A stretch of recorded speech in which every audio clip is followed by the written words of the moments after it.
नमस्कार, समय शिखर में आपका स्वागत है। मैं संजय मिश्र। मातृदेवो भव, पितृदेवो भव। भारत और दुनिया भर में माता पिता देवता से भी बढ़कर माने जाते हैं। माता पिता बच्चों को पालने में अपना सब कुछ गंवाने पर भी चेहरे पर शिकन तक नहीं लाते। बच्चों को कुछ हो जाए तो उनकी जान निकलने लगती है। कोई भी कष्ट उन्हें बड़ा नहीं लगता, कोई भी कर्ज उन्हें भारी नहीं लगता। कितनी भी कठिन रातें हों, बच्चों की देखभाल के लिए उन्हें कभी लंबी नहीं लगती। हाँ, अगर बच्चे की कोई इच्छा माता पिता पूरी नहीं कर पाते तो उनका मन बहुत दुखी रहता है। लेकिन कुछ बच्चे ऐसे हैं जो अपने माता पिता को अपने घर से दूर कर देते हैं, यूं कहें कि घर से निकाल देते हैं। तब जब सहारे की जरूरत हो वो पूरी तरह मुंह मोड़ लेते हैं। समाज बदल गया है, हम तकनीकी से युक्त हो चुके हैं। गांव से नगर, नगर से महानगर बनते जा रहे, परिवार छोटे होते गए। कंक्रीट के जंगल में यानी महाजाल में हम अपना विकास भले ही ढूंढ लें, लेकिन अपनापन, संस्कार हम बिसरते जा रहे हैं या फिर वो धीरे धीरे छूटते जा रहे हैं। बच्चों के लिए हजारों रात जागने वाले माता पिता के लिए एक रात भी बच्चों को जागना पड़े तो न जाने उन पर क्या बीतेगी। सुबह सवेरे ऑफिस कैसे जाएंगे, बिजनेस का क्या होगा। खैर, बिहार सरकार इस मामले में थोड़ी संजीदा हुई। कानून की बात हुई है, उम्मीदें सामने हैं। चर्चा के लिए हमारे साथ तमाम मेहमान मौजूद हैं। हम उनसे बात करेंगे, समझेंगे। लेकिन सबसे पहले देखते हैं कुछ खबरें।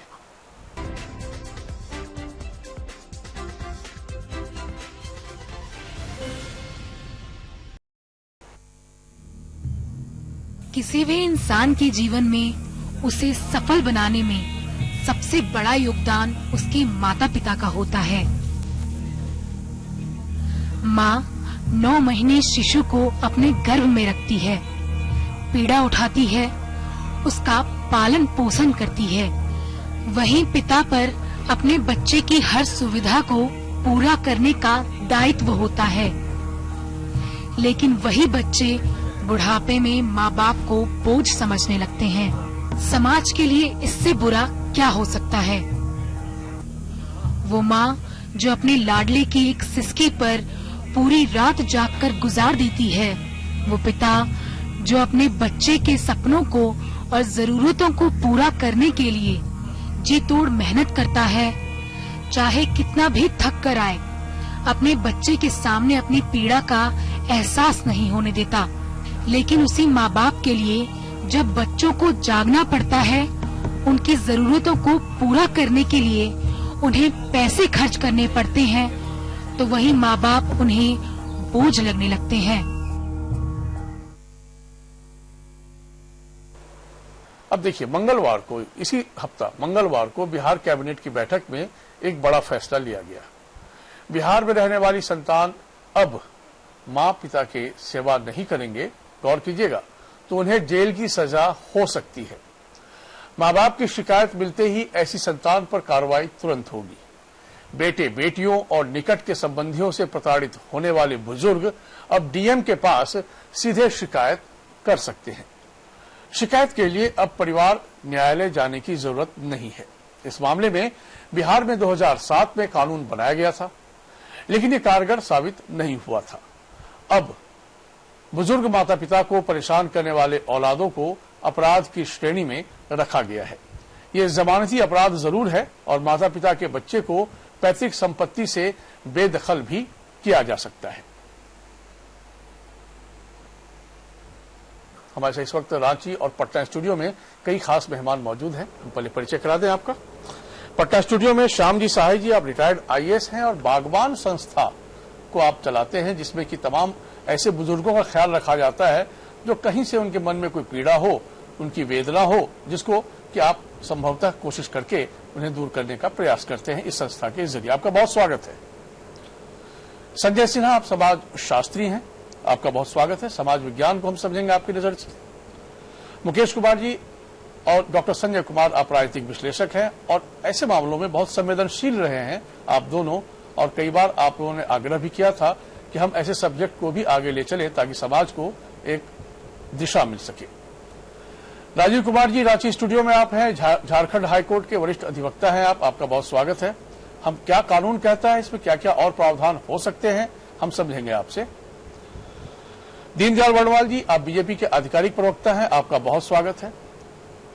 क्या झारखंड में सरकार इस ओर विचार कर रही है जैसा कि बिहार सरकार का एक फैसला आया है, हम आपसे जानेंगे।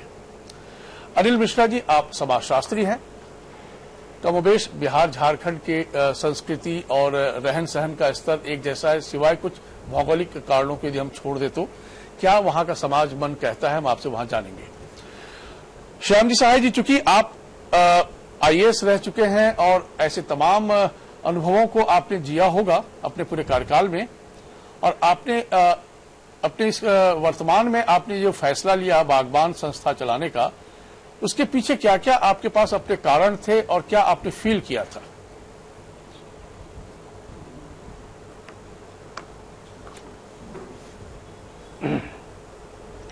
संजय जी, पहले तो मैं इस चैनल के माध्यम से बिहार सरकार को और विशेषकर माननीय मुख्यमंत्री जी को इस अपेक्षित संशोधन के लिए बधाई और धन्यवाद देना चाहता हूं। शायद आप भी पारिवारिक व्यक्ति होंगे, हम सब हैं साहब, और अपने यहां अपने अगल बगल जान पहचान के लोगों के बीच बुजुर्गों की जो स्थिति है, विशेषकर माता पिता की जो स्थिति है, वह दयनीय है, बद से बदतर होती जा रही है। संयुक्त परिवार टूट रहा है, एकल परिवार सामने आ रहा है, माता पिता के लिए तो अब कहीं जगह ही नहीं है। अगर आप ध्यान से सोचें, परिवार में वे हाशिए पर धकेल दिए गए हैं। अपार्टमेंट कल्चर में, फ्लैट में माता पिता के लिए कोई रूम बिल्डर नहीं बनाता है। नतीजतन अगर माता पिता वहां जाते भी हैं तो उन्हें डाइनिंग हॉल में या बालकोनी में सोना पड़ेगा। मास्टर बेडरूम बेटा बहू छोड़ेंगे नहीं। बच्चों की अपनी दुनिया है, वे अपने कमरे में मस्त रहेंगे। इस कारण बहुत माता पिता महानगरों में नौकरी करने वाले अपने बच्चों के यहां जाने से कतराते हैं। जाते हैं तो 2-4 दिन के लिए, मन लगता नहीं है। संजय जी, मैं आपका ध्यान आकृष्ट इसलिए कर रहा हूं कि मैं अपनी पूरी सेवा काल में ग्रामीण क्षेत्रों, अर्धशहरी और शहरी क्षेत्रों में बुजुर्गों की जो दशा मैंने देखी है, एक मुट्ठी अनाज, एक कंबल और अलाव के लिए तरसते हुए बुजुर्ग मुझे नहरों के बांध पर, गांवों की झुग्गी झोपड़ियों में मिलते थे। उस समय हमारी व्यवस्था थी, मैं प्रतिबद्धता सरकार से, सरकार की नीति के अनुसार काम करता था। मुझे रिटायर किए हुए लगभग 18 साल हो गए, लेकिन रिटायर करने के बाद मुझे यह अनुभव हुआ कि समाज के हर क्षेत्र में कार्य करने वाले लोग हैं, संस्थाएं हैं, लेकिन ये बुजुर्ग जिनकी आबादी हमारी कुल आबादी का लगभग 10% है, उसको देखने वाला कोई नहीं। ठीक कह रहे हैं। बुजुर्ग न सरकार के एजेंडा में है, बुजुर्ग न किसी राजनीतिक दल के एजेंडा में है, बुजुर्ग न परिवार के एजेंडा में है, बुजुर्ग न समाज के एजेंडा में है। और इन्हीं बुजुर्गों में कोई माता पिता है, कोई दादा दादी है, कोई काका काकी है, खाने को नहीं मिलता। मैं बिल्कुल आपसे सहमत हूं। इनसे कोई बात नहीं करता। और ये आपको आपके लिए एक प्रेरणा स्रोत बना, जिन कारणों से आपने एक जिम्मेवारी का एहसास करते हुए आपने अपने कंधों पर ये जिम्मा उठाया है, और इसके लिए आपको पहले तो बहुत साधुवाद, क्योंकि वाकई वर्तमान जो है वो थोड़ा परेशान हम सबको करता है। हम आवाज फिर रुक करेंगे सर। संजय सिन्हा जी, आप समाजशास्त्री हैं, वर्तमान समाज हमें किस ओर इशारा करता है और कितना बुजुर्गों का को यदि हम ध्यान में रखें तो उनके लिए कितना एकाकीपन है, और क्यों है? क्योंकि वही बुजुर्ग होते हैं जो कभी युवा थे, माता पिता थे, उनके अपने बच्चे थे, और अपने बच्चों के लालन पालन में उन्होंने कोई कसर नहीं छोड़ी। अपने जितनी भी शक्ति थी, हर माता पिता करते हैं, उन्होंने भी किया होगा। क्या कहता है आपका समाजशास्त्र?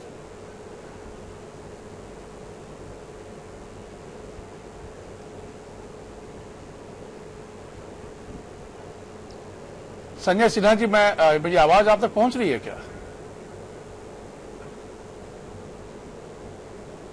आप ही से जी, आप ही से संजय सिन्हा नहीं लिखता, संजय कुमार लिखता था। और अच्छा, आप संजय कुमार लिखते हैं आप? जी। तो माफी चाहूंगा, मेरे पास यही जो परिचय मेरा- आया था, तो आगे से मैं आपको, लेकिन दो संजय कुमार एक साथ हैं, तो मैं फिर डॉक्टर संजय कुमार अलग से बोलूंगा और आपको संजय कुमार बोलूंगा, प्लीज समझ लीजिए। समझा कि उनके लिए सवाल है। जी प्लीज, आप संजय जी आप बताइए। बताइए, इसीलिए कंफ्यूजन हुआ। कोई बात नहीं। सॉरी। हाँ, तो ये जो अभी की जो स्थिति है, ये तात्कालिक स्थिति नहीं है।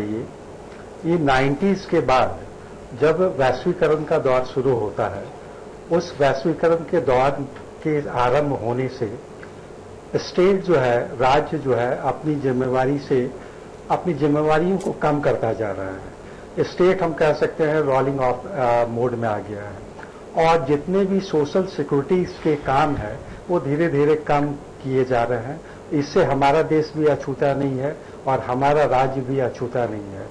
स्टेट अपनी रिस्पॉन्सिबिलिटीज जो है वो नहीं करके वो एक तरह से इंटरेस्ट कर रहे हैं फैमिली पर।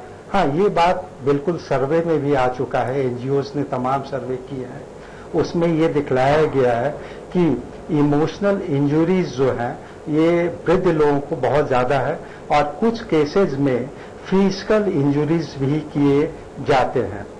और ये जो बिहार सरकार का जो प्रयास है, खैर ये तो अभी कानून के रूप में पूरी तरह आया नहीं है, ये कानून के रूप में आने के बाद ही हम देख पाएंगे कि ये कितना इफेक्टिव होता है। और दूसरी बात जो इसमें ये होती है, प्रैक्टिकलिटी की बात होती है, वो इम्प्लीमेंट करना वो इतना आसान नहीं होता है।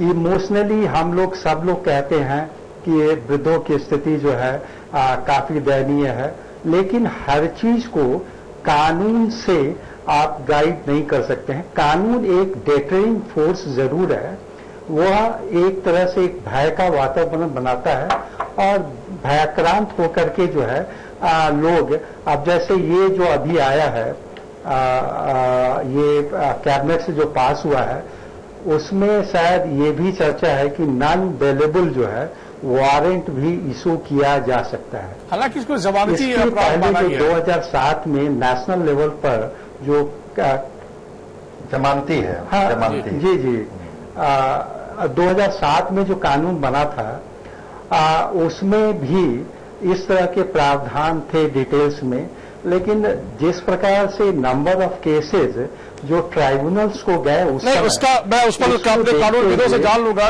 राजीव जी वहां बैठे हुए हैं, मुझे समझ लेते हैं। राजीव कुमार जी, दरअसल बिहार सरकार का जो कैबिनेट का फैसला है वो बड़ा ही एक अच्छा सकारात्मक फैसला है, क्योंकि 2007 में जब कानून बना था तो उस समय परिवार न्यायालय की ओर बढ़ता हुआ कदम था वो।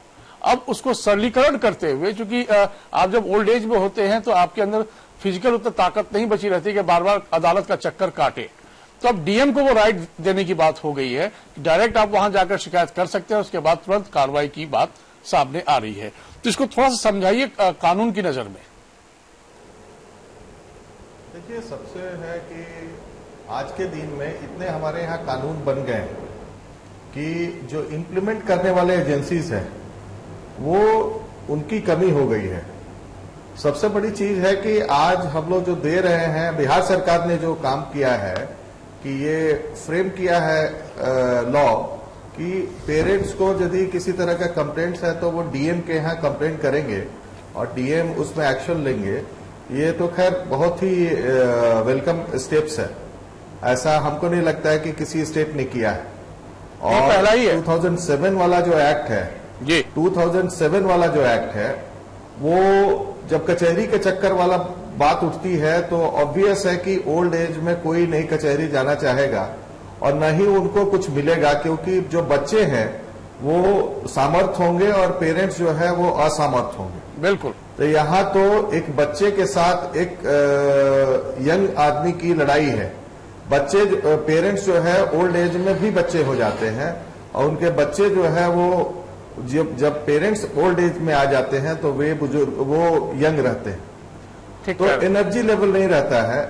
जहां तक हमारे समाज की बात है, कानून की बात है, देखिए कानून में प्रोविजन तो है कि आपको मेंटेन करना है। यहां मोरालिटी की बात है कि आप जो है, आपका समाज इस तरह के चीजों से इक्विप्ड है कि नहीं। हम जिस समाज से आते हैं, जहां बिहार और झारखंड के समाज का यदि लिया जाए तो हमारे यहाँ देखिएगा संजय जी कि जो बिहार का समाज है वो लोग जो गांव से आते हैं वो अपने पेरेंट्स के लिए ज्यादा उत्तरदायी होते हैं, वो ज्यादा मेंटेन करते हैं, ज्यादा उनका ख्याल रखते हैं। वहां पे लोगों को, पेरेंट्स को डिसोन करना थोड़ा सा कम है। लेकिन जहां पे शहरों में लोग आ गए हैं, न्यूक्लियर फैमिली हो गई है, और आप देखिएगा कि वृंदावन तो दिल्ली से बहुत नजदीक है, तो जितना डेवलपमेंट फास्ट हुआ है समाज में और जितने लोग डेवलप हुए हैं, उतना ही उन्होंने डिसोन करने की जो संख्या है वो आपको मिल जाएगी वृंदावन में।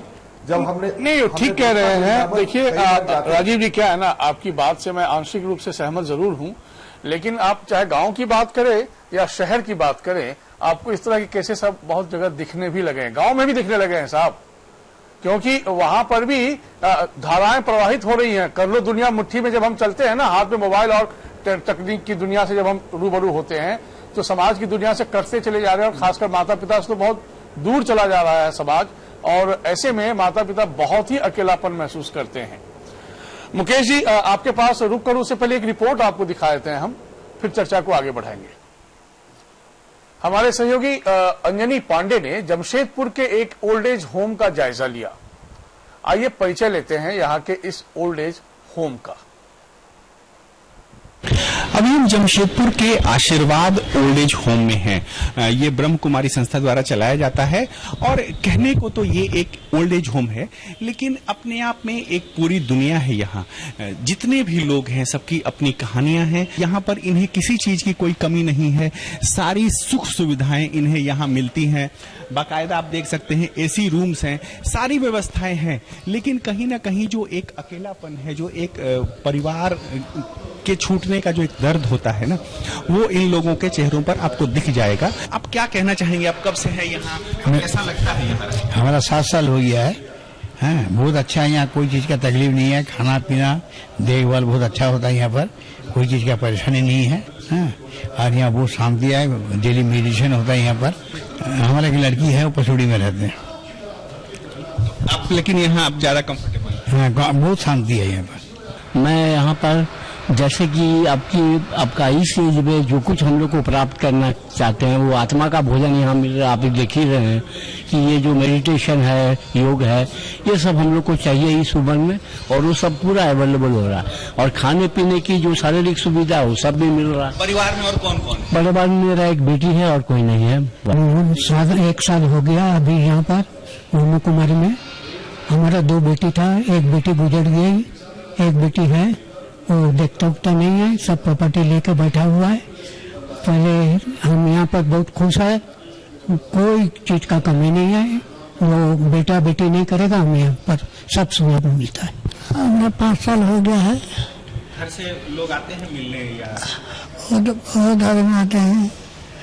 और मेरा गाँव है भाल की जमुना, मेरा परिवार कोई नहीं है, तो चाचा लोग है, तो चाचा का भाई लोग क्या होगा, अपना भाई मुझे भाई अपना होता नहीं है, चाचा लोग को भाई लोग क्या होगा। मैं हूँ 3 महीनों में अपना आया हूँ।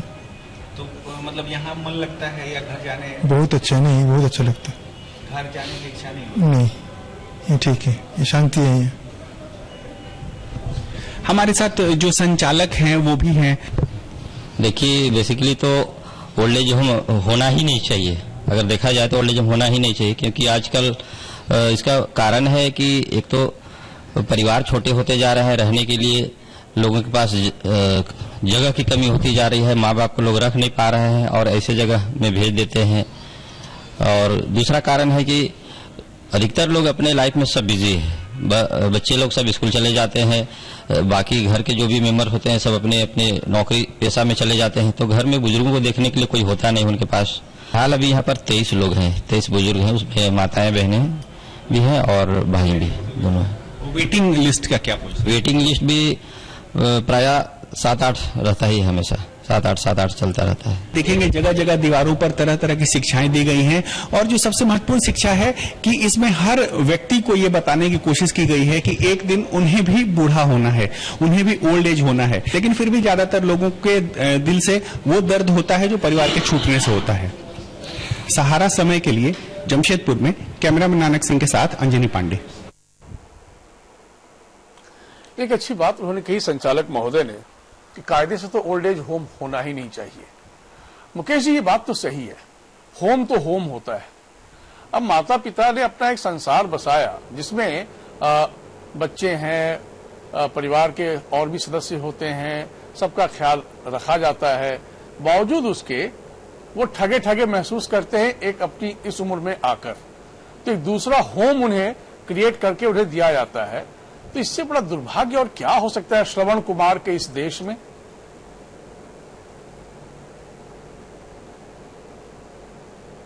बहुत दुर्भाग्यपूर्ण स्थिति है संजय जी। और पहले तो सहारा समय को और विशेषकर आपको और बिहार सरकार को, इस बार तीन संस्थाओं को, 3 व्यक्तियों को हम नमन करते हैं और हम साधुवाद करते हैं कि इतनी बड़ी जो व्यथा है बुजुर्गों की, इसके कारण है संजय जी, आप हिंदुस्तान की डेमोग्राफी को लीजिए और इस डेमोग्राफी में 2 बड़े ग्रुप हैं। जो जनसंख्या है उसका 2 बड़ा आयु का वर्ग है। पहला तो वर्ग है युवा वर्ग, जो सबसे बड़ी आबादी इस देश की है। दूसरा जो बड़ा वर्ग है वो बुजुर्गों का वर्ग है, उसकी अपनी आबादी है और बहुत बड़ी आबादी है। इन दोनों की आबादी लगभग आपकी 50% से ऊपर की आबादी है, 60-70% की आबादी जा रही है। और इस आबादी में नए नौजवान को तो बहुत सारी सुविधाएं मिल रही हैं, लेकिन इस देश में चूंकि हमारी जो फैमिली स्ट्रक्चर थी, हमारा जो सोशल स्ट्रक्चर था, वो इतना सुदृढ़ था, इतना अच्छा था, इतना अनुकूल था परिवार के साथ में, जिसकी चर्चा हम करेंगे। यहाँ पे ज्वाइंट फैमिली नॉर्मली हर एक घर में पाया जाता था और ज्वाइंट फैमिली जब डिसइंटीग्रेट किया, जब हम टूटा ये और न्यूक्लियर फैमिली के रूप में आना शुरू किया, अलग अलग परिवार आने लगे, फिर भी आप देखेंगे कि एक्सटेंडेड न्यूक्लियर फैमिली पार्ट हो गया हिंदुस्तान के कल्चर का। और ये कल्चर आप जैसे छठ के पर्व में देखेंगे कि बच्चे सब दूर दूर रहते हैं, होली में देखेंगे बच्चे दूर दूर रहते हैं, लेकिन गांव अपने घर आते हैं, अपने परिवार के साथ आते हैं और सब मिलकर उस जो ज्वाइंट फैमिली का इथॉस है, जो उसमें रहने की बात है, जो उसमें मिलन है, जो उसकी सामाजिक रूपरेखा है, जो उसकी मानसिक रूपरेखा है, जो उसका इमोशनल जो वेल्थ है, जो उसको जो संभालता है परिवार को, जो आगे बढ़ाता है नौजवानों को, बच्चों को, बुजुर्गों को साथ में लेके, वो अभी भी अक्षुण्ण थी, अभी भी बनी हुई थी। लेकिन जिस ढंग से समाज में बदलाव आया, जिस ढंग से हमारे अर्थव्यवस्था में बदलाव आया, जिस ढंग से हम लोगों ने देखा कि तकनीक में बदलाव आया और एक्सटेंडेड फैमिली, न्यूक्लियर फैमिली में बदलता चला गया, और जो अपार्टमेंट कल्चर जिसका हम जिक्र कर रहे थे, जब हम छोटे शहरों या बड़े शहरों या ग्रामीण अंचल में जब समाज में तेजी आ गई, अर्थव्यवस्था की दिक्कत हो गई, तो कहीं ना कहीं मानसिक परिवर्तन हर एक परिवार में, घर के अंदर में विभाजन खड़ा हो गया, विभाजित हम लोग हो गए। और वहां सबसे बड़ा विभाजन जो दिखाई दिया वो है बुजुर्गों और जो माता पिता हैं, जिनको हम देवता के रूप में मानते हैं, और वो और उनके बच्चे, या उनकी, आपने देखा अभी जमशेदपुर में जो बुजुर्ग जिक्र कर रहे थे कि बेटी ने धन ले लिया, संपत्ति ले ली, लेकिन उनकी पिता की खैर नहीं रखी। तो इस ढंग का विभाजन घरों में आ गया और ये विभाजन इतना मजबूत होता जा रहा है संजय जी कि इसके लिए किसी भी सरकार ने अभी तक कोई पहल नहीं की थी। इसलिए मैंने बिहार सरकार को साधुवाद दिया कि उन्होंने सरकार को धन्यवाद देना ही पड़ेगा, क्योंकि बिहार सरकार ने एक फैसला बंदी की योजना को फैसला इस रूप में लिया कि ये जो अभी संशोधन करके सरलीकरण भी किया जा रहा है। ये बहुत अच्छी बात है और एक अच्छी सोच के तहत बिहार सरकार कैबिनेट ने यह फैसला लिया है। डॉक्टर संजय कुमार, दरअसल माता पिता से बड़ी बात है संजय जी कि कलेक्टर का, डिस्ट्रिक्ट मजिस्ट्रेट का नोडल एजेंसी बनना पूरे व्यवस्था को चेंज करेगा, क्योंकि कोई व्यक्ति जुडिशियल, कोई भी भारतीय हिंदुस्तानी, चाहे बुजुर्ग हो या नौजवान हो, कोर्ट कचहरी का झमेला नहीं लेना चाहता है। लेकिन अगर उसकी तकलीफ होगी और कलेक्टर के पास है तो उसको मालूम है कलेक्टर हर एक चीज का निदान निकाल सकता है, वहां ये समस्याएं जाएंगी और इसका निदान निकलेगा। ये बहुत ही सुलझा हुआ सरल तरीका निकाला गया है, जिसके बहुत दूरगामी परिणाम बुजुर्गों को मिलेंगे और उनके स्थिति में बेहतर स्थिति उनकी होगी। जी डॉक्टर संजय कुमार, दरअसल उम्र तो एक फैक्टर है, वो सबके साथ लागू होगा। आज हम लोग प्रौढ़ावस्था में हैं, कल बुजुर्ग होंगे। कभी हम युवा थे, पहले उससे पहले बच्चे थे, आज हमारे माता पिता हैं जो एक उम्र पर है। उनको देखकर लगता नहीं लोगों को, माता पिता को देखकर, कि ये आज भी सर्वशक्तिमान है हमारे लिए? क्योंकि उनकी मौजूदगी घर में होना अपने आप में ईश्वर की ताकत देता है। तो ये जो कानून लाना पड़ रहा है, क्योंकि कई सारे केसेस दबे कुचले तरीके से सामने आते हैं, लोक लाज में बुजुर्ग माता पिता अपने बच्चों के बारे में समाज को बोल भी नहीं पाते हैं कि उन्हें लगता है कि आखिरकार चलो जैसा भी अपनी संतान है। कहां पहुंच गए हम लोग?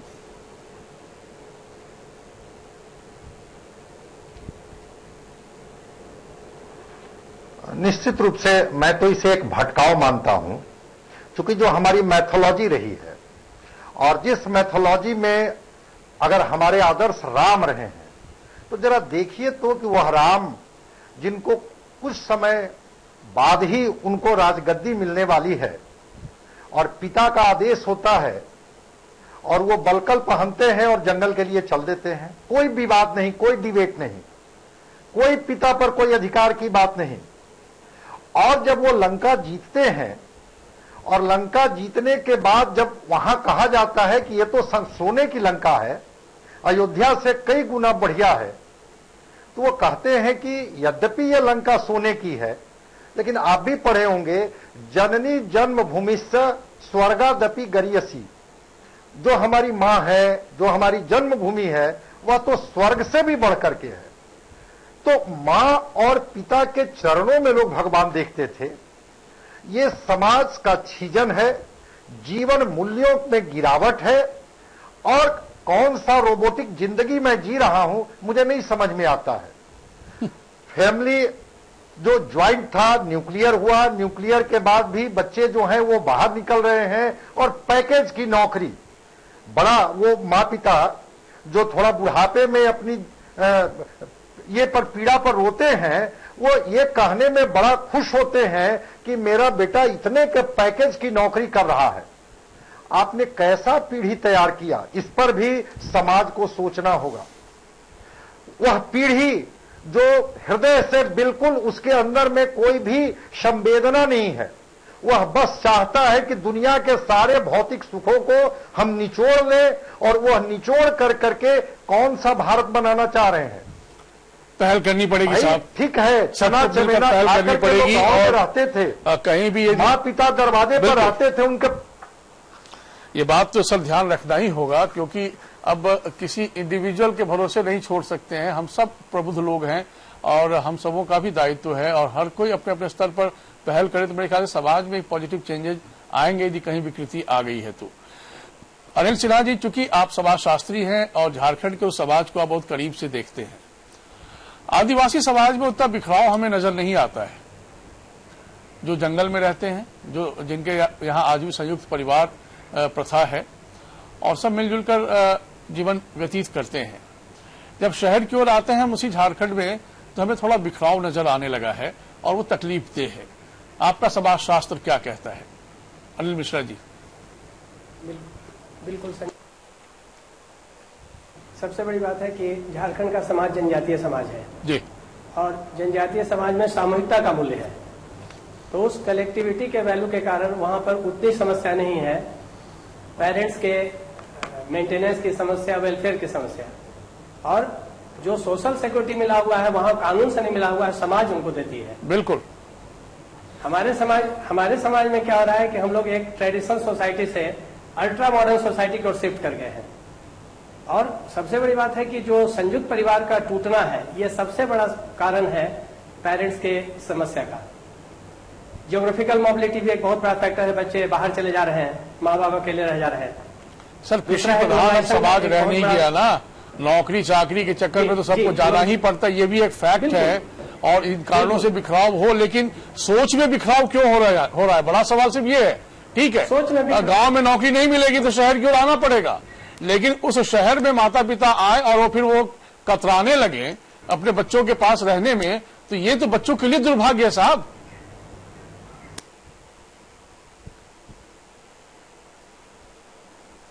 रांची में कुछ समस्या आ रही है, हम फिर रुक करेंगे। इस बीच आपको कोई स्टोरी दिखा देते हैं जो हमारे तमाम बुजुर्गों को समर्पित है।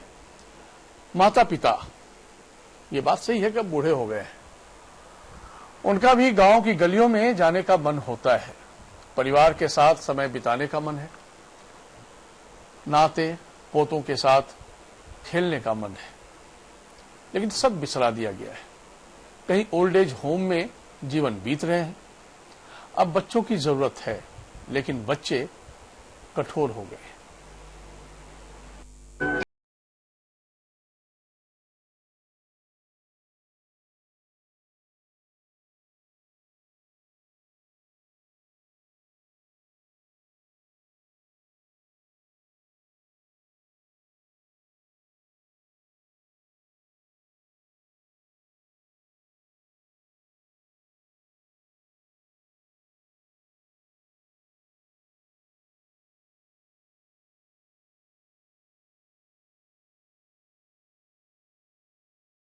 लेकिन कोई नहीं आता। मेरे दिन बचपन के खेल वो आंगन के, वो साया आंचल का, वो टीका काजल। बच्चे बड़े हो गए, बहुत बड़े आदमी हो गए, उनके पास समय नहीं, बहुत व्यस्त हो गए हैं।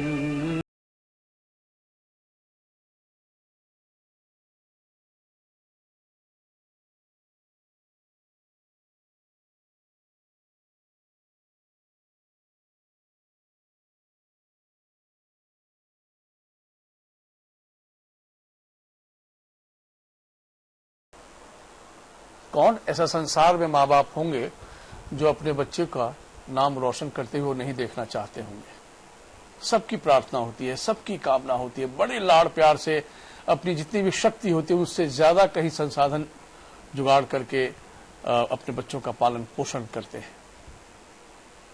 इसी दिन के लिए करते हैं कि सरकार को कानून लाना पड़े।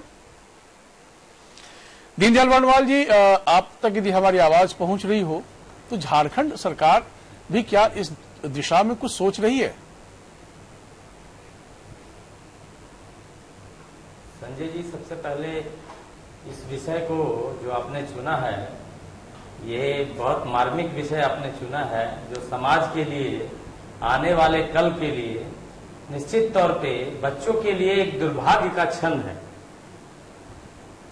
और मैं उस बात से शुरू करना चाहता हूं कि समाज में जब हम यह प्रयास करते हैं कि हमारे बच्चे इंजीनियर बने, डॉक्टर बने और बड़े पद पे जाएं, तो हम ये भूल जाते हैं कि समाज का कर्तव्य है यह भी सिखाना। हम सिर्फ और सिर्फ उसको किताबी ज्ञान में लगा देते हैं और उसको पैकेज पे ध्यान रखते हैं कि तुम 2 लाख का पैकेज में जाना और अमेरिका जाना। वो ये हम भूल जाते हैं कि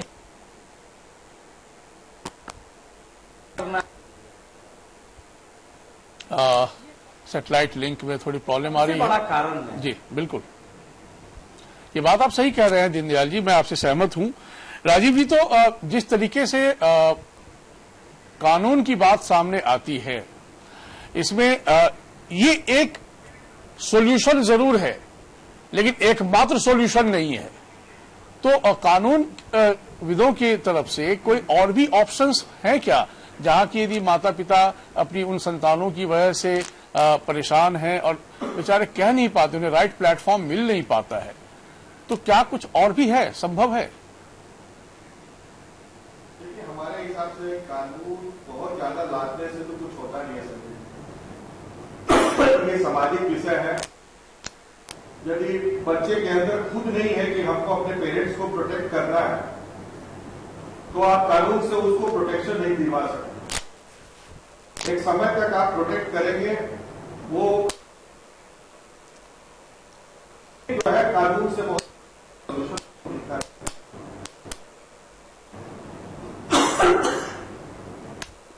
इसी के लिए हम कहेंगे कि सामाजिक स्तर पर ज्यादा अच्छा सोल्यूशन है। दीनदयाल जी कहा कि पहले जो है पैकेज पर ध्यान नहीं देकर के उसको आदमी बनाए बच्चे को। आपको याद होगा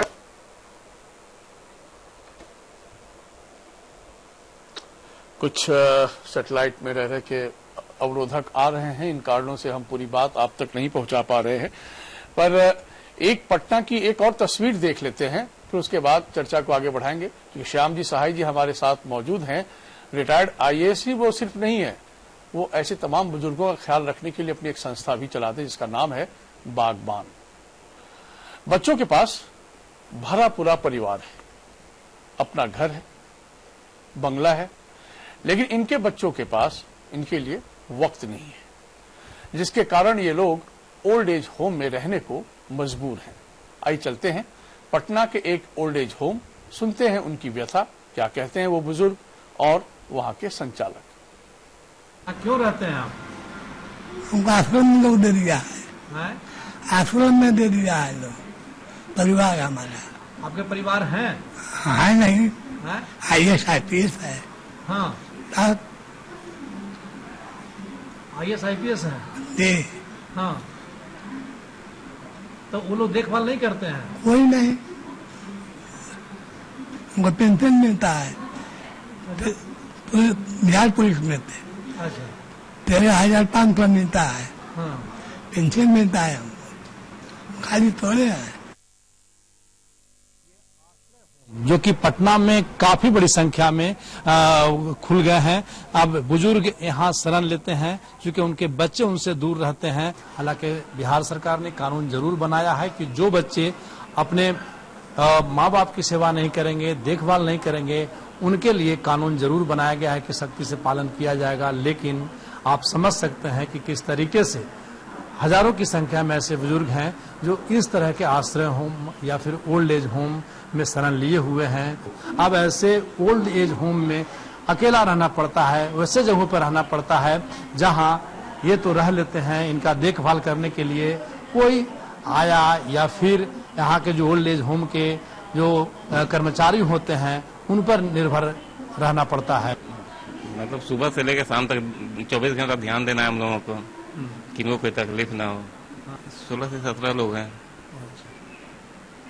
तो क्या इनको कोई देखभाल करने वाला नहीं है? सब लोग हैं, है? सब लोग हैं। बच्चे हैं इनके? जी बिल्कुल हैं, आते हैं अपना, मिलते हैं अपना। आप लोग कैसे इनको एंटरटेन करते हैं? क्योंकि आप तो आपके माता पिता नहीं हैं, ये तो बाहर से आपका स्टाफ है ना, सब कैसे इनको केयर लेते हैं? सब तो अपना ही मतलब है ना वो। अगर हमारे मन में अगर है कि सब हमारे माता पिता ही हैं, उसी उम्र के अगर हैं, तो फिर हमको इन लोगों को देखभाल उसी ढंग से करना है, उसी ढंग से हम लोग करते हैं। क्या रूटीन होता है, कैसे कैसे सुबह से शुरुआत कैसे करते हैं इनका? सुबह 6 बजे चाय नाश्ता का हो जाता है, सुबह 6 बजे चाय होता है, चाय बिस्किट। फिर 8 बजे क्या बोले कि नाश्ता हो जाता है, फिर 12 बजे खाना हो जाता है, फिर शाम में 5 बजे नाश्ता देते हैं, फिर रात में 8 बजे खाना। और मान लिया कोई ऐसे भी होंगे जो कि पढ़े लिखे लोग होंगे, उनको पढ़ने की इच्छा होती होगी, फिर धार्मिक कर्मकांड में इच्छा रुचि रहती होगी, उन लोग के क्या है व्यवस्था? बुक का व्यवस्था है उन लोगों के लिए। आश्रय स्थल में ख्याल तो रखा जाता है, लेकिन आपने सुनी पीड़ा एक बुजुर्ग की। उनके घर में IAS IPS है, सब सक्षम है, समृद्ध है, और वो अपने दर्द भरी आवाज से हमें अपना परिचय सुना रहे हैं। श्याम जी साहब, क्या आपको लगता है कि जो फीलिंग्स जिसको एक उम्र के बाद आदमी चाहता है और वो नहीं प्राप्त होने के बीच जो गैप है, उस गैप के फुलफिलमेंट के लिए घर के अंदर ही क्या क्या सॉल्यूशन हो सकते हैं उन बच्चों के जरिए जिनके पालन पोषण में माता पिता ने अपना पूरा जीवन खपा दिया?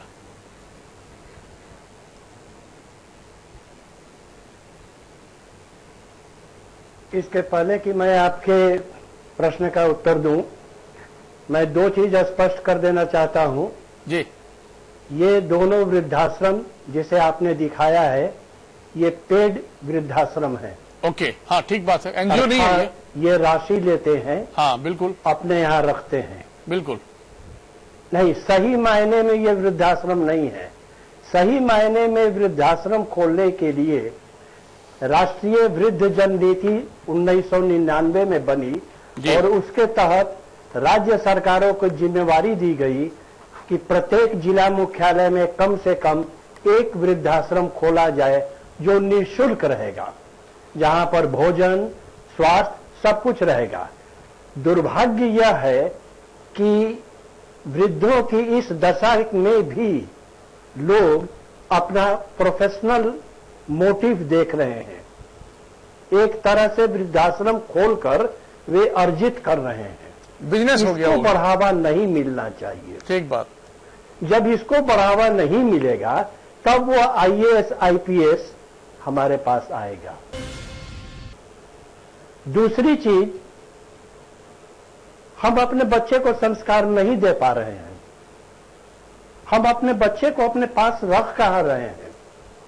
उसे तो नैनीताल, देहरादून, दिल्ली, जेएनयू हर क्रम में बाहर भेजकर पढ़ा रहे हैं। तो वो 25 साल तक अपने माता पिता के साथ कांटेक्ट में रहा लेकिन कनेक्ट नहीं रहा।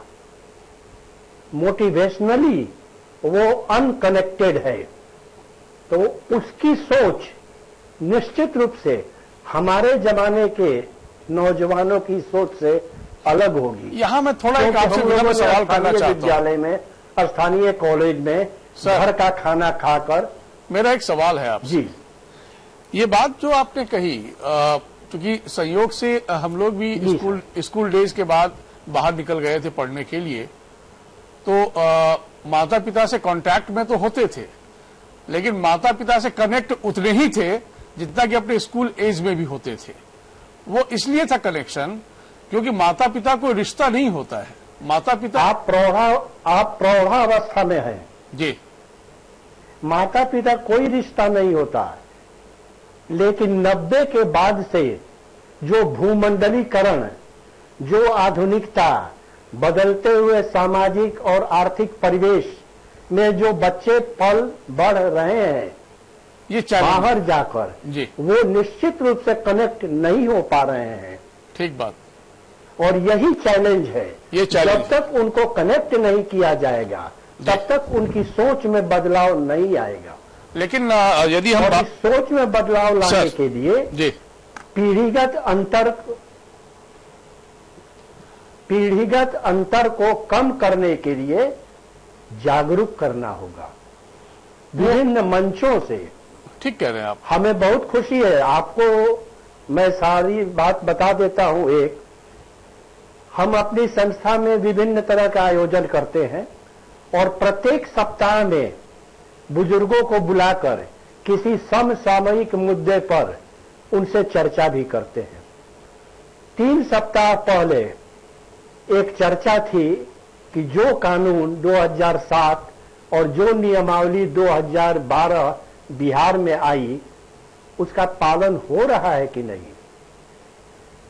निष्कर्ष यही निकला और अखबार में बड़े बड़े अक्षरों में छपा कि सख्ती से कानून का पालन किया जाए।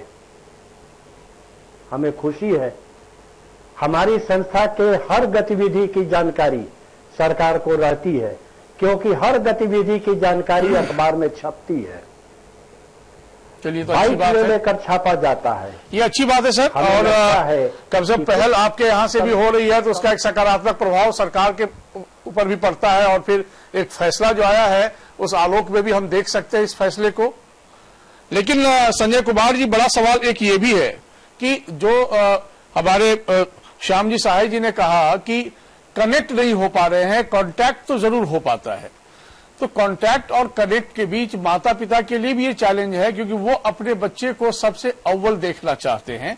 और ऐसे में जिस शहर में वो रह रहे हैं, उनके बच्चों का भविष्य वहां पर उस तरीके से फल फूलता हुआ नहीं नजर आता है। इसीलिए वो अपने बच्चों को बेहतर करने के लिए, आगे पढ़ाने के लिए भेजते हैं। तो इसमें माता पिता का गुनाह तो कुछ नहीं हो सकता है। वो संतान आखिर माता पिता का अंश होता है, तो वो संतान क्यों नहीं सोचती ये इस बात को?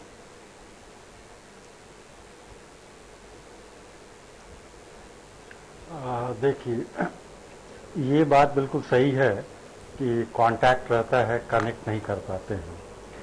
लेकिन आप हमारे पड़ोसी जो हमारा राज्य है, आप बंगाल चले जाइए जी, वहां पर आप देखेंगे वृद्ध लोगों का जितना रिस्पेक्ट है, और वहां पर ऐसे ऐसे भी बच्चे मिलेंगे जो कि बड़े से बड़े करियर को छोड़ करके घर में पहुंच करके माता पिता की सेवा कर रहे हैं। देखिए, जो सिविलाइजेशन का जो दौर चल रहा है, हम वापस पीछे ये जो चक्र है इसको पीछे घुमाकर नहीं ले जा सकते। ये तो होना ही होगा। जब ये इस प्रकार से समाज आगे बढ़ेगा। लेकिन ये जो अभी जो बिल आया है, ये शॉर्ट टाइम एक सॉल्यूशन हो सकता है, एक शॉर्ट टाइम स्ट्रैटेजी हो सकती है, लेकिन लॉन्ग टाइम जो स्ट्रैटेजी है वो आपको सिर्फ कानून से नहीं निकालना होगा, आपको एक मोरल शिक्षा एक समाज के अंदर पैदा करना होगा। आपको जापान बनना पड़ेगा जहां पर कि मॉडर्निटी भी है, ट्रेडिशनलिज्म भी है। ऐसा नहीं है कि इन दोनों चीजों को रिकंसाइल नहीं किया जा सकता है, रिकंसाइल किया जा सकता है और अच्छे से किया जा सकता है।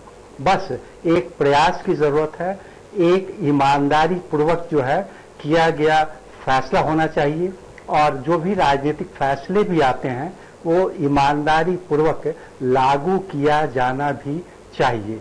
तो मुझे नहीं लगता है कि ये मैं इसके विरोध में नहीं हूँ। ये शुरुआत आपने दोनों बातें कही है, अच्छी बात और ये पहल जो है स्वागत योग्य है, स्वागत योग्य है। और आगे लॉन्ग टर्म सोल्यूशन के लिए समाज में ही वो नैतिकता पर्याप्त होनी चाहिए जिन कारणों से ये समस्या ही ना आए। मैं आपसे सहमत हूँ। मुकेश जी, आपके पास आने से पहले एक और तस्वीर दिखा देता हूँ आप लोगों को। माता पिता की प्रताड़ना को अपराध की श्रेणी में रखा गया है। डीएम के पास सीधे शिकायत की जा सकती है। बिहार में कैबिनेट के इस फैसले के बाद, हालांकि झारखंड में ऐसी अभी तक तो कोई व्यवस्था नहीं है। रांची के ओल्ड एज होम में रहने वाले बुजुर्ग क्या सोचते हैं, जरा उस पर भी गौर फरमा लेते हैं।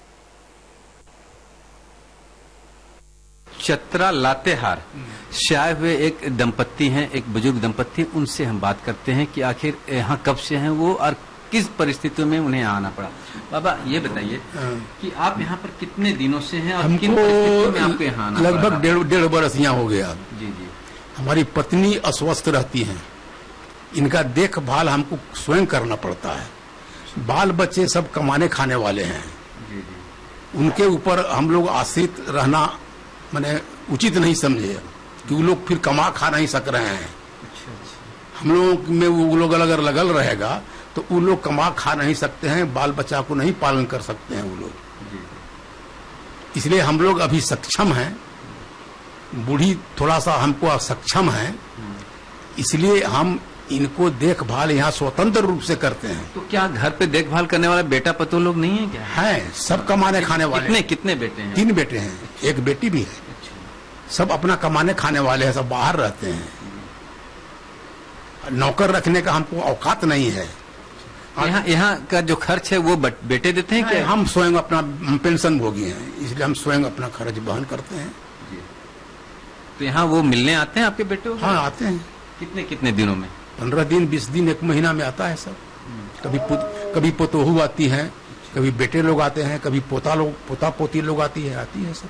माता जी से बात करें। माता जी, ये पहले बताइए, घर में कितना मिस कर रही हैं घर को?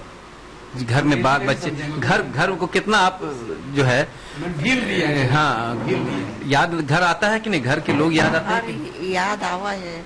तालाचारी है, का करूं? अब हमारा शरीर ही काम नहीं करे थे। कम से कम यहाँ रोटी सब्जी मिली थे, दूध खाई थी, रही थी। ये बात है। तो नहीं लगा है कि भाई बेटा पतो होती तो फिर उनसे भी सेवा करती था? कहते कि हम कमाए खा के माए बाप के देखते रहो। यही है वो आशियाना जहाँ पर जो है बुजुर्ग जो है यहाँ पर माता पिता यहाँ पर रहते हैं। कमोबेश इसी प्रकार की स्थिति है। व्यवस्था पूरी तरह से है, काफी मुकम्मल व्यवस्था की गई है और यही कारण है कि घर से दूर रहने पर भी इन्हें उस प्रकार की कमी महसूस नहीं होती जैसा कि लोगों को घर से दूर रहने पर होता है।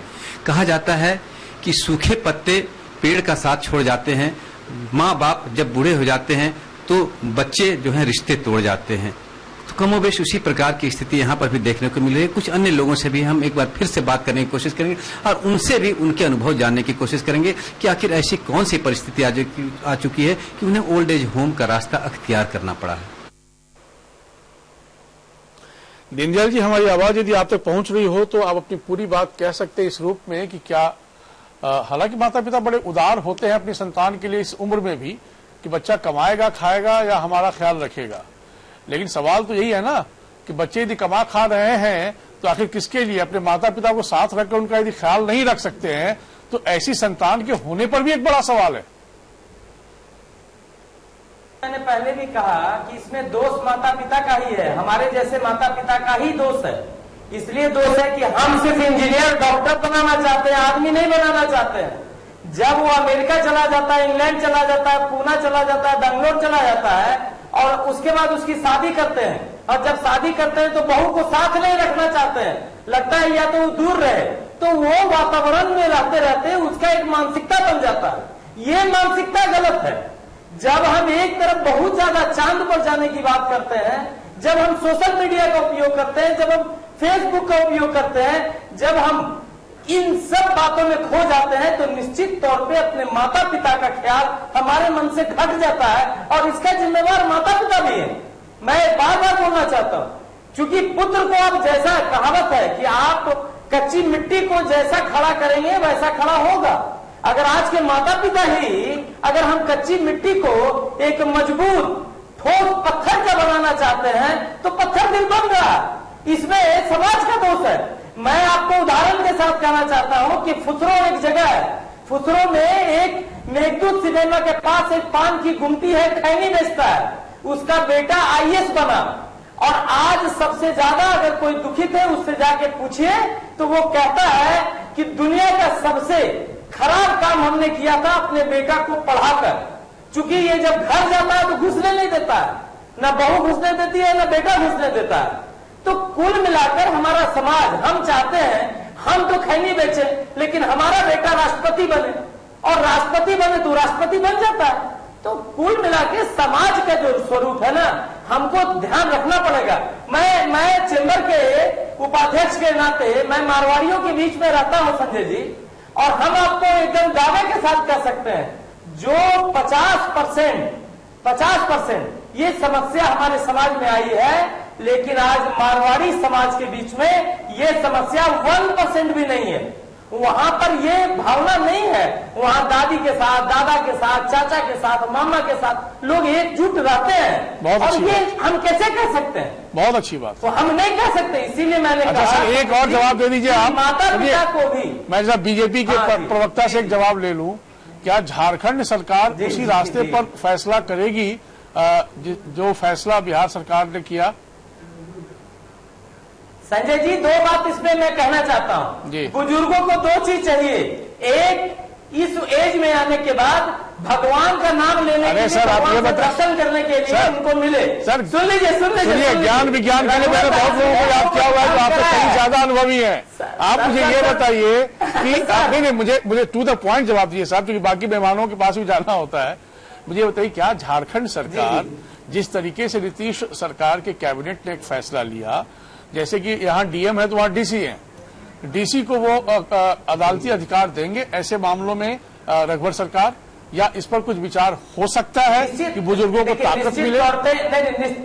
निश्चित तौर पे इसमें विचार देना पड़ेगा, और हमें लग रहा है कि झारखंड सरकार को भी इस पर पहल करनी चाहिए, या हो सकता है आने वाले कल में करे, लेकिन डीसी से उतरकर हमें इसके लिए बीडीओ और सीओ को जिम्मेदार बनाना पड़ेगा, ताकि गांव के जो बुजुर्ग एक शुरुआत तो हो, मल्टी लेयर सिस्टम बनेगा, घर न जाए। पर एक शुरुआत तो होनी चाहिए झारखंड से भी, जो बिहार से हुई है। मुकेश जी, मैं आपके पास आने से पहले एक रिपोर्ट पूर्णिया से दिखा देता हूं। पूर्णिया के एक वृद्धाश्रम में 34 वृद्ध रह रहे हैं, जहां बिहार सरकार के समाज कल्याण विभाग द्वारा इनके लिए वांछित सुविधाओं का ख्याल रखा जाता है। सहारा समय की टीम ने यहां कुछ आश्रितों से बात की, उनकी फीलिंग सुनिए। मैं भी पूर्णिया के सहारा वृद्धाश्रम में, और मेरी भी पीछे आप देखिए, और ये सभी वो हैं जिनका भरा पूरा घर है, और इनके घर में बेटे हैं, बहुएं हैं, पोते पोतियां हैं, तमाम हैं, लेकिन अगर कुछ भी नहीं है वो ये अपने घर में नहीं है, क्योंकि इनके बेटे और बहुओं इनके निकाल हैं। चलिए हम ऐसे कुछ लोग की बात करते हैं। मेरी डबल मैरिज हुआ, सेकंड मैरिज, फर्स्ट मैरिज से 2 लड़का है, दोनों सब्जेक्ट में तो प्राइवेट में काम करता है। जब तक हम काम करते रहे बहुत अच्छे से, हम जब अस्वस्थ हो गए, काम लाचारी हमको छोड़ना पड़ा, तो घर पर रहते थे, कुछ दिन रहे, प्राइवेट में काम करता है, सुबह तो बाल बच्चे पढ़ाता के सकता है, तो बेटी के अभी कुछ दिन रखे रहे, लेकिन बेटी के यहाँ भी रखते हैं रहे भी भीतर से हार्ट देना अलाउ नहीं करता था कि बेटी के पास रहे। क्या हुआ, क्यों घर से निकाल दिया आपको? क्या करता था? खाना बना हुआ रहता था। तो बेटा नहीं करता था कुछ? बेटा तो उनसे वही दवा थी। अच्छा, तो निकलिए आप घर से, हाँ। इसको भी लेकर के जाइए। बेटा निकाल गया, नहीं देखने का।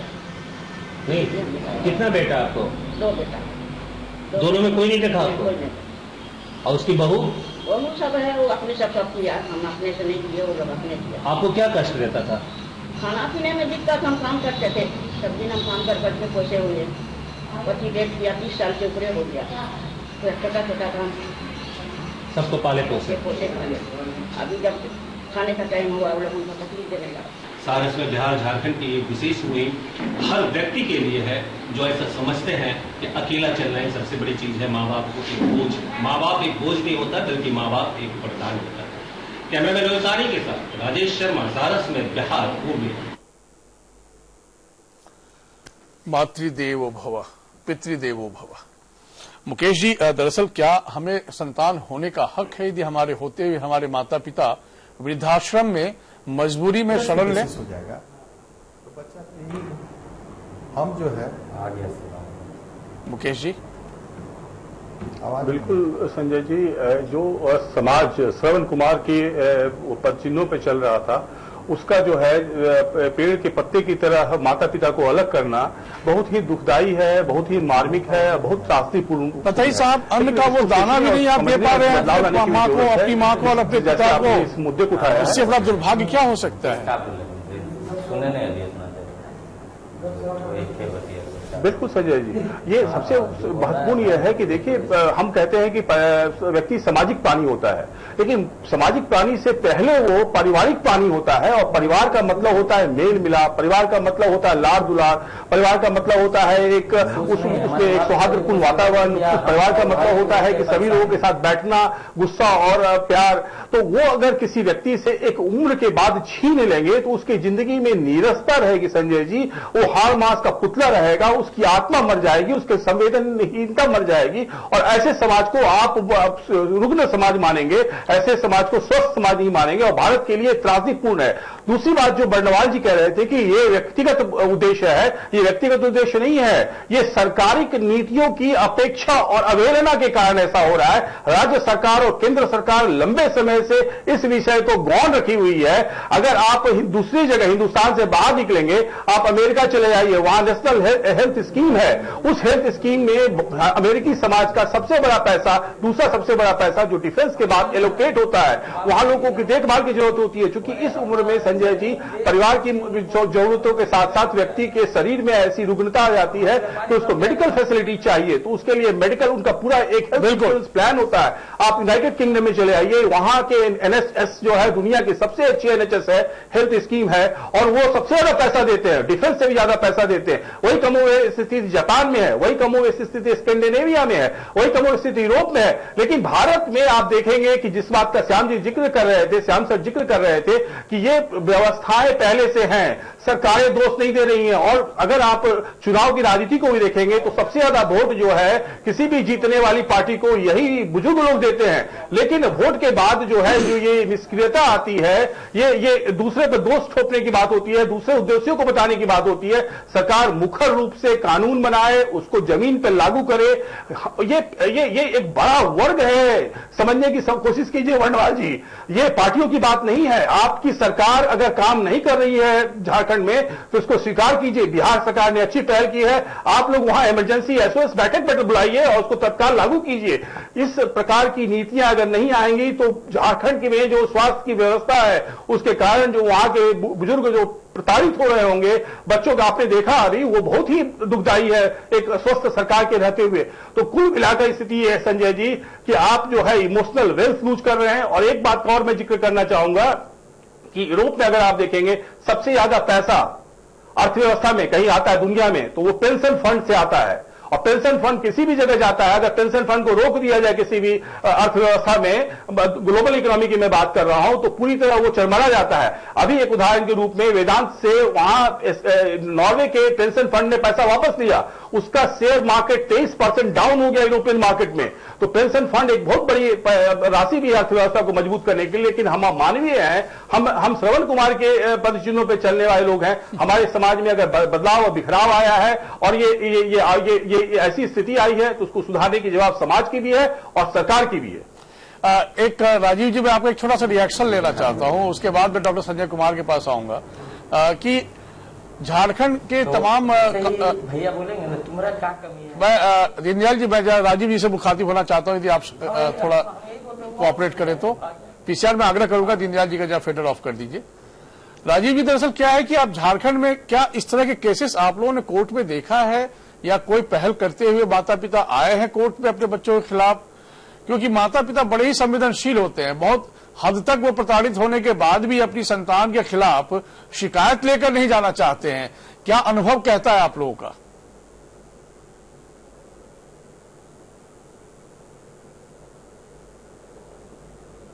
राजीव जी, हमारी आवाज आप तक आ रही है?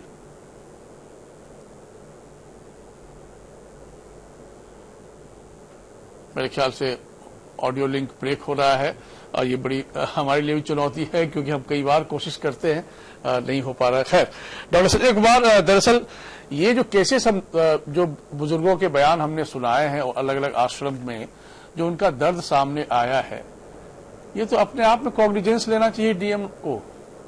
सरकार ने नोटिफिकेशन के बाद कि भाई आखिर किसी बेटे ने उनका ख्याल नहीं रखा, 2 जून रोटी तक नहीं देना चाहा अपने माता पिता को, इसलिए वो आश्रम में रह रहे हैं, तो अपने आप में पर्याप्त कारण है शिकायत का साहब।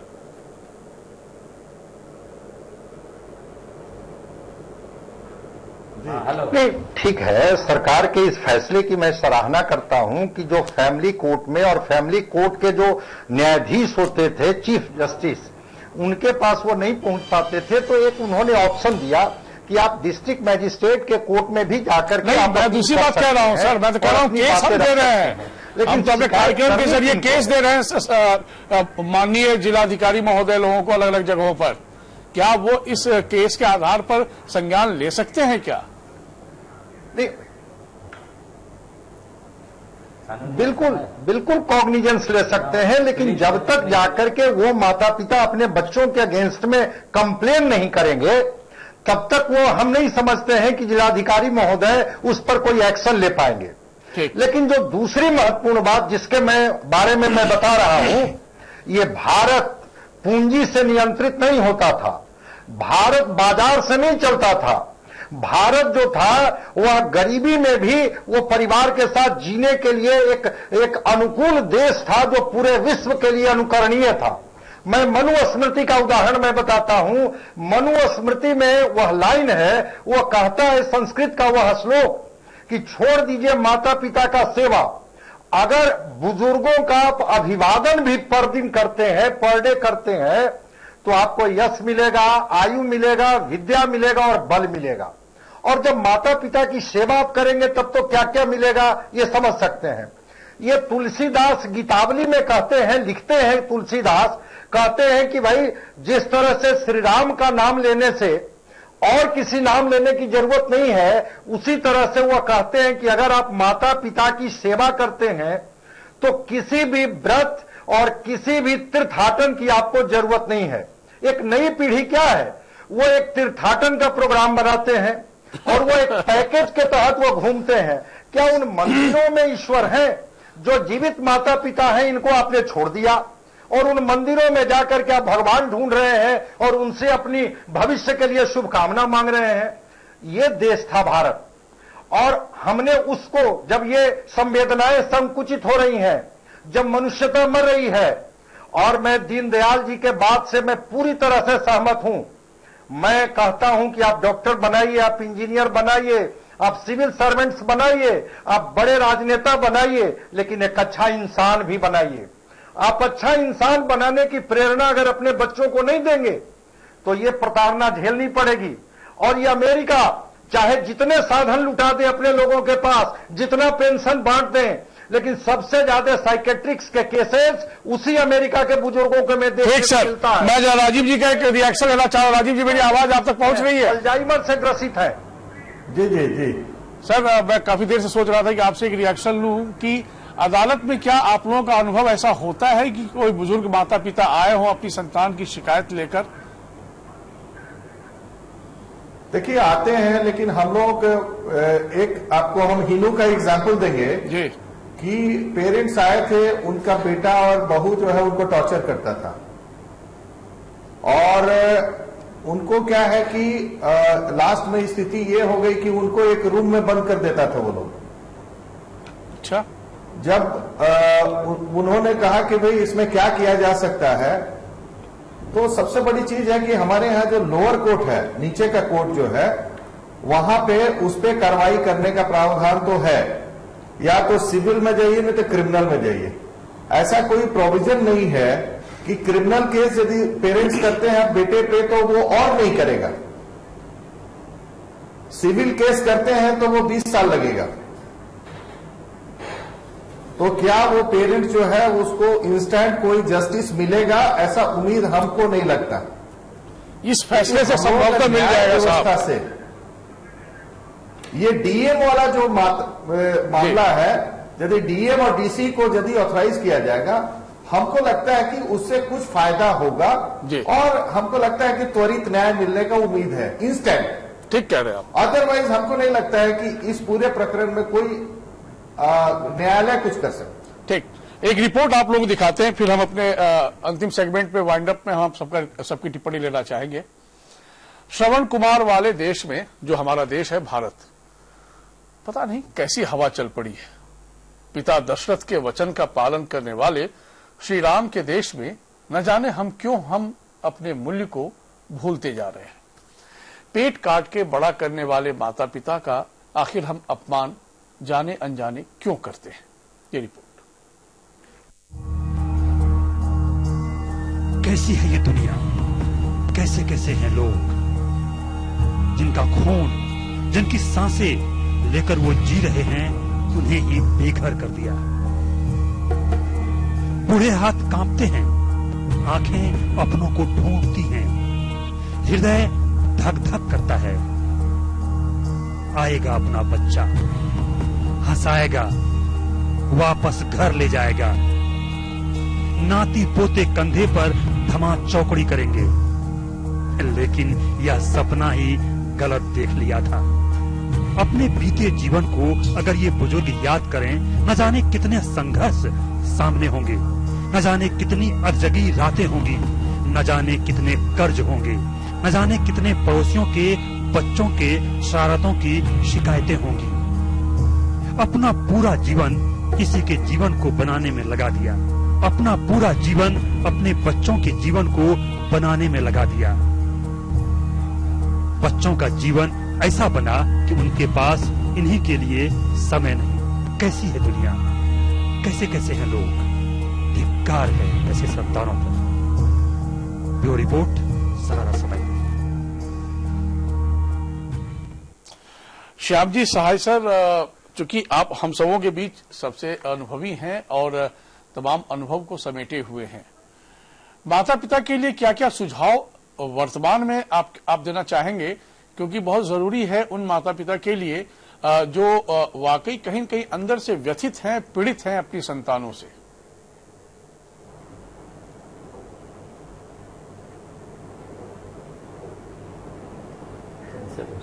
माता पिता तो समझौतावादी हो ही चुके हैं जी।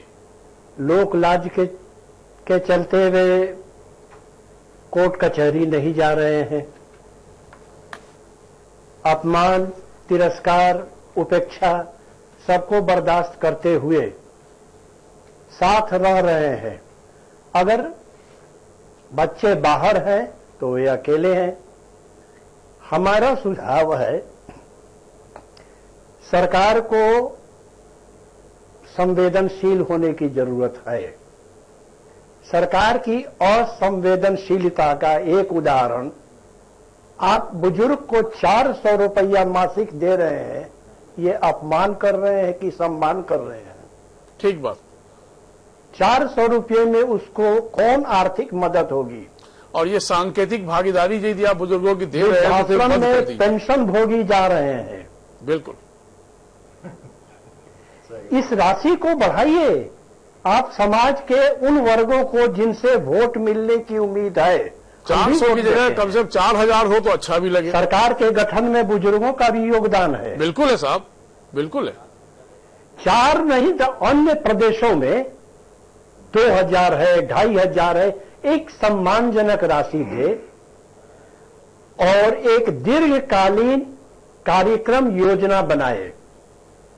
ये कानून जो 2007 का है उसमें कल्याणकारी योजनाओं की भरमार है। राज्य सरकार हर फ्रंट पर विफल हो रही है। इसमें फिजियोथेरापी सेंटर, मोबाइल यूनिट, अनेक तरह के कार्यक्रम चलाने का एनजीओ के द्वारा, जिसकी 100% राशि केंद्र सरकार देती है। तो सरकार की चिंता हमारी चिंता होनी चाहिए, लेकिन दुख है कि बुजुर्गों की चिंता से कोई चिंतित नहीं है। और अगर आज हम नहीं चेतेंगे तो 2050 में युवाओं का यह देश बुजुर्गों का देश बन जाएगा। संजय जी, सड़क पर केवल बुजुर्ग दिखाई पड़ेंगे। हमारी आयु सीमा बढ़ रही है। पहले 80-90 दिखाई नहीं पड़ते थे, आज 80-90 पार बुजुर्गों की भरमार है। तो अल्पकालीन, दीर्घकालीन एक सामाजिक योजना जिसमें कल्याणकारी बातें हों और विधायन को सामाजिक विधायन बनाया जाए। ठीक sir. Social legislation, thank you, not criminal legislation. जी संजय कुमार जी, क्या लगता है आप है सर? जी, आप समाजशास्त्री हैं आप, चूंकि तो सामाजिक ताना बाना के बीच उन बुजुर्गों को जो वर्तमान में बुजुर्ग हैं जिनकी अनदेखी होती है, उनके लिए व्यवस्था को लेकर क्या सुझाव है, उन माता पिता को लेकर क्या आप सलाह देना चाहेंगे?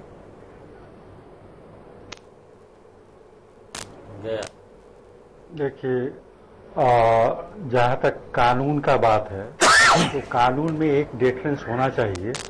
अभी पिछले कुछ दिनों पहले बॉम्बे में हाईकोर्ट में कुछ डिसीजन आया है कि माता पिता ने जो प्रॉपर्टी है जो अपने बच्चों को दे दिया था और जो मेंटेनेंस नहीं मिल पा रहा था, उसके वजह से कोर्ट ने फैसला ये सुनाया कि वो प्रॉपर्टी वापस जो है वो उस पेरेंट को दे दिया जाए। तो ये जो नया कानून जो बन रहा है उसमें एक प्रोविजन ये होना चाहिए।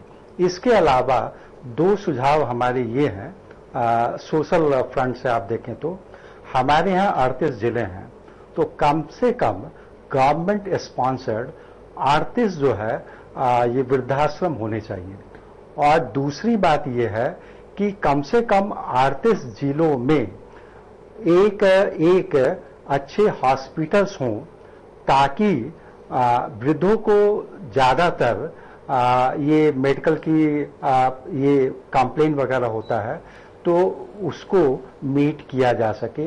ये 2 कॉन्क्रीट, और ये बहुत ऐसा नहीं है, जब बिजली में सुधार हो सकता है, बिहार में सड़कें बन सकती हैं, तो ये 2 काम आपका सुझाव अच्छा है। मैं उम्मीद करता हूं कि व्यवस्था आपके सुझाव को सुन रही होंगी और मेरे ख्याल से इस दिशा में और भी कुछ पहल हो, क्योंकि एक पहल तो सरकार ने की है जो वाकई सराहनीय है। इसके बाद स्टेप बाय स्टेप संभवतः इस ओर भी कदम बढ़ाया जाए, हम भी यही उम्मीद करते हैं। मुकेश जी, चूंकि ये अब नीट ये समय आ गया है एड्रेस करने का इस रूप में कि हम अपने माता पिता को टेकन फॉर ग्रांटेड ना लें, और ये इसलिए जरूरी है क्योंकि ठीक है वो शरीर से कमजोर जरूर हो सकते हैं, लेकिन कहते हैं ना बाप बाप होता है।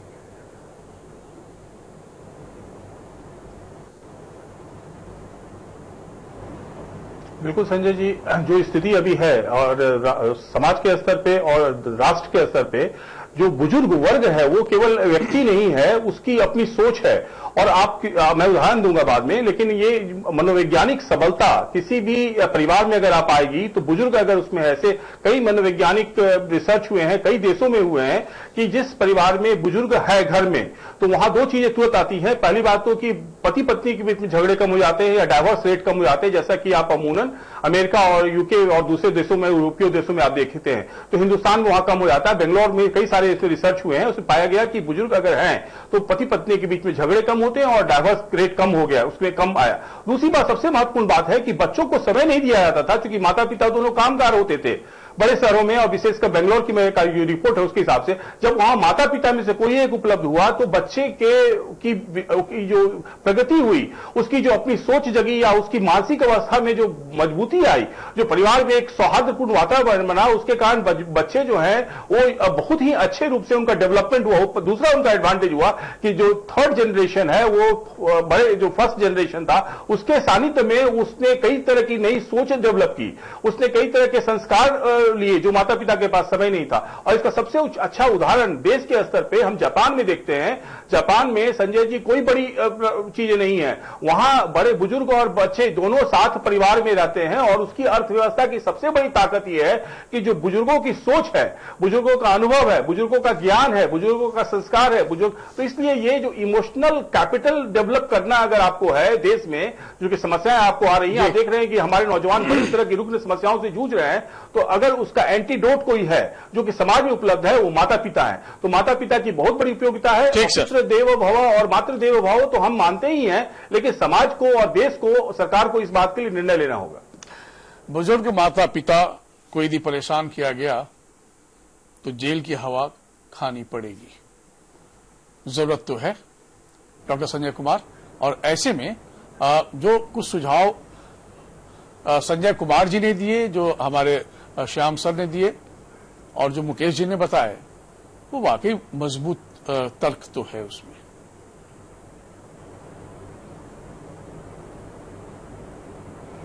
बिल्कुल मजबूत तर्क इन लोगों का है और उस तर्क में दम है। लेकिन आपने जो कहा कि थोड़ा उनका शरीर जर्जर हो जाता है बुढ़ापे में, मैं कुमार दुष्यंत की उस लाइन को बताना चाहूंगा। कुमार दुष्यंत कहते हैं, इस नदी की धार से ठंडी हवा आती तो है, नाव जर्जर ही सही लहरों से टकराती तो है। ठीक बात। बुजुर्ग हो गए हैं लेकिन लहरों से टकराने का मादा है। अनुभवों की ऐसी थाती लेकर के बैठे हुए होते हैं घर में ना, कि हम चाहे विज्ञान और अध्यात्म और साहित्य की जिस ऊंचाई पर बैठ करके, पूंजी की जिस ऊंचाई पर बैठ करके, बाजार की जिस ऊंचाई पर बैठ करके इतराए, जब बाप का हाथ हमारे सर पर आता है ना, तो दुनिया का सारा सुख लगता है कि मैंने अपने हृदय में ये कर लिया। आप जब स्टूडियो से निकल करके घर जाते होंगे और जब आपके पिताजी आपके सर को सहला देते होंगे, वह जो सुख, वह जो आनंद की अनुभूति होती होगी, वह कोई भौतिक सुख, कोई कृत्रिम सुख नहीं दे सकता है। और यही हमारा देश रहा है। इसलिए मैं आने वाली पीढ़ियों को कहूंगा, उस धरोहर को संजो, और वह सुख और आनंद जिस अमृत का पान हम लोग किए हुए हैं, उसको पुनः बचाने की जरूरत है। सर, आप शायद कुछ कहना चाह रहे थे, श्याम सर?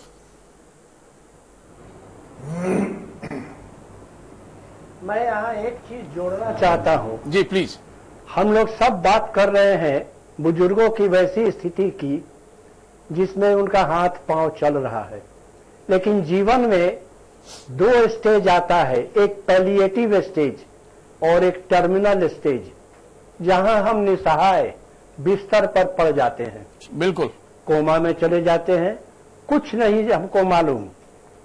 हमारी उस समय जो दुर्गति होती है, इसके लिए भी सरकार कुछ सोचे। जेरियाट्रिक्स डिजीजेस का जी अस्पताल में आप सही अलग कह रहे हैं व्यवस्था सर, करें अस्पताल में। और ऐसे में जो संतान आपके पास है, वो संतान यदि आपका ख्याल रख रहा है और तन मन धन से कर्तव्यनिष्ठ होकर यदि माता पिता की सेवा कर रहा है, विश्वास सर कैसे ख्याल रखेगा? साल भर अगर हम कोमा में हैं, हमारा कोमा के लिए सरकार को अलग से व्यवस्था देनी होगी, मैं आपसे सहमत हूं। लेकिन कई ऐसे भी हैं बुजुर्ग जो कि बिस्तर पे है, कोमा में नहीं है, और उनके साथ भी बहुत सारी अनदेखी होती है, और जो देख रहे हैं ऐसी संतान को हम सलाम भी करते हैं। अनिल मिश्रा जी, क्या आपके सुझाव हो सकते हैं झारखंड की सरकार को? संजय जी, बिल्कुल संजय जी, एक तो मेरा सुझाव है कि इस तरह की व्यवस्था, इस तरह का कानून अखिल भारतीय स्तर पर सभी राज्यों में लाया जाए जी। पहली बात। दूसरा चीज है कि इस कानून के आने से बहुत कुछ प्रभाव नहीं पड़ने वाला है। इसका व्यापक प्रचार प्रसार सुदूरवर्ती क्षेत्रों में हो, इस कानून के प्रावधान को बताया जाए बुजुर्गों को। सर बिल्कुल सरकार इस पर भी विचार करेगी और कर ही रही होगी। हम तो अपनी मीडिया के जरिए जनहित में प्रचार कर ही रहे हैं जी। ठीक सर जी, ऑडियो विजुअल के माध्यम से गाँव जी इसको एक सर, समय की पाबंदी मैं आपको रोक रहा हूं। संक्षेप में दीनदयाल वर्णवाल जी, आपको तो करना है, इसलिए आपसे सुझाव तो हम लेंगे नहीं, क्योंकि आप सत्ता में हैं, तो आपका कमिटमेंट हमारे लिए वो सुझाव हो जाएगा।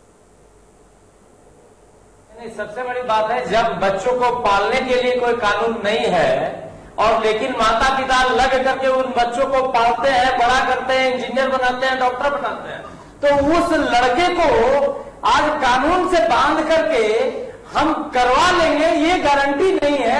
यह एक राहत दे सकता है, लेकिन कुल मिला के मुझे कहना है ये सामाजिक स्तर पे, ये जब तक सामाजिक स्तर पे इसकी बहिष्कार नहीं होगा, उन गार्जियन का, लेकिन मैं आपसे सहमत नहीं हूं, तो आपके विचार पिताजी और माता का। कई बार क्या होता है ना, भय दुनु होए ना यदि बेटा भटक रहा है और कानून का डंडा यदि चल रहा हो, तो संभव है कि वो रास्ते पर भी आ जाए। क्यों राजीव जी? नहीं, देखिए कानून एक बात कर सकता है, लेकिन चलिए राजीव जी भी इसमें हमारा सुझाव यही है संजय जी। जी प्लीज संजय जी। मेरा सुझाव एक ही है सभी पेरेंट्स से कि अपने बच्चों में अपना मार्केट मत ढूंढिए,